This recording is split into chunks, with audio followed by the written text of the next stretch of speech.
একটু খেয়াল করে শুনেন। শুনেন, আল্লাহর এই চারটি নাম আজীবনের জন্য আপনার মনের মধ্যে গেঁথে নিন। সারা জীবন আপনার কাজে লাগবে। আপনি বিশ্বাস করুন, জীবন বদলে যাবে। প্রথমটা হচ্ছে ইয়া জব্বারু। জীবনে যখন অনেক কষ্ট পাবেন, কাছের মানুষ যখন আপনার হৃদয়টা ভেঙে চুরমার করে দেবে, তখন প্রতিদিন এটা পড়বেন। এর মানে হলো, হে ভগ্ন হৃদয় জোড়া লাগানোর রব, তুমি আমার এই ভাঙা হৃদয়টা জুড়ে দাও।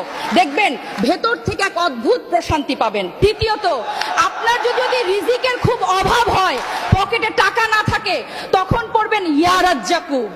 এর মানে হচ্ছে, হে অসীম রিজিক দাতা, তুমি আমার রিজিকের সব বন্ধ দরজা খুলে দাও।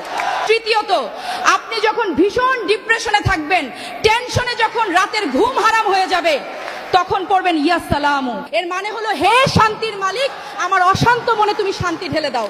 আর 4 নাম্বার, বারবার দোয়া করারও পরও যখন দেখবেন দোয়া কবুল হচ্ছে না, তখন হতাশ না হয়ে পড়বেন ইয়া মুজিবু।